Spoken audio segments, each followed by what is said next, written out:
you're working full time, working on this game part time.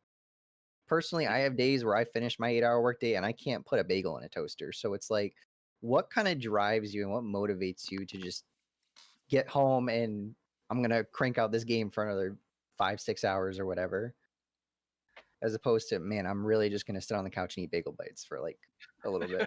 I love that I've lived in the US and I know what bagel bites are. It's the only Um, reason I said it. yeah,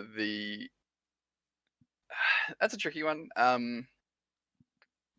I tend to divide the week up so that I can dedicate more of a day where I can. So rather than do a work day, then do another work day, um, it becomes a right. Today is game day, or these 2 days a week are game days, and my work affords me a degree of flexibility there that I can do that, at least to a certain degree. So I can take a half day uh, on a Friday, and then spend the rest of it and do like a full day on games or that sort of thing.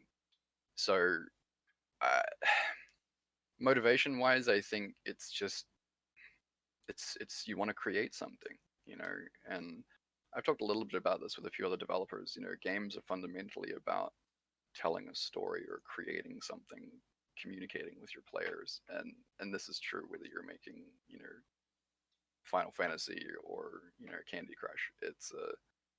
It's a way of saying, right, the people that made this are trying to connect with you in some way. They're trying to tell you something, and even if what they want to tell you is I'm going to blow you up with a peach bomb, they're trying to tell you something. It's a drive to communicate. It's a drive to create, and I think that even on days where I've put in a long day doing my regular work, and I come to the end of it and I'm like, you know what? No, I want to keep going. Like there's don't get me wrong, there's other days where you're like, no, all I want to do is sleep. Uh, and I got 2 kids, so sleep is for the weak. Uh, but there's a yeah, it's just I don't know how to explain it other than it's just you want to do something. You want to create this thing, and uh, you know there are so many developers that I look at who have been making the same product for 5, 6, 7 years. You know, and it's the greatest games never released. And some of them are amazing, and I think that those games when they do release them, uh, you can you can really feel what they've put into them. You can feel that they have spent this time crafting it and creating it, and how they convey their passion for the project uh, to their players. And I think probably one of the biggest examples of that in history for the indie scene was probably Phil Fish, right? Like you look at Fizz, and it was this game which kept winning awards and awards, and hadn't been released yet. And it was years later, and that still hadn't released after it's like best game of 5 years ago. It still hasn't been released, or whatever it was. And but he stuck to it, and he kept going, and had this amazing passion for it, and got it out the door, and everybody loved it.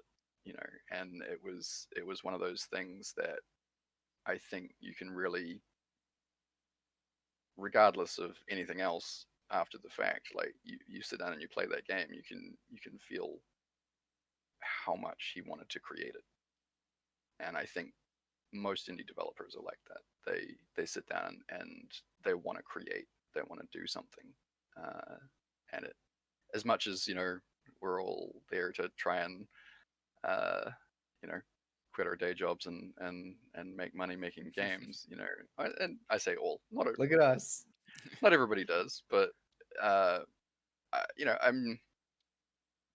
I wouldn't be doing what I do as my day job if I didn't like it at this point. Like I still do. But I like making games probably a bit more. And if I can transition to doing that more, great. And I think that helps. I think it's about motivating you into doing things that you want to do. And games is one of those things. I have never encountered another discipline that combines as much creative talent. And for any game, you have to have people who are amazingly creative at programming, at art, at sound, UI, even all the marketing stuff as well. I mean, I suck at marketing, but I can appreciate how much work and creativity goes into it. And but even if you set aside the selling of it, even just the core product, like there's so many different disciplines that have to come together, and whether that's done by one person or 100 people, there's a lot of different elements. And film kind of comes close with a lot of different stuff that goes into it, but the interactive element to it that you have to take into account, and what that means for game design, uh, there's so many creative disciplines that have to come together to get something out the door. And all of those creative minds and people, I think, is really what drives any of those projects. You talk about who's the person who goes and does their regular day job and comes home and paints or writes music.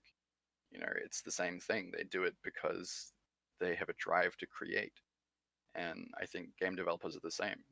It's a lot of people don't look at games as much as a creative endeavor. They kind of look at it as, it's you just sit around playing games all day. But it is, like every single element of this has some creative drive, some creative aspect to it that has to be taken into account to make a game. And I think that's one of the biggest things that really attracts me to game development.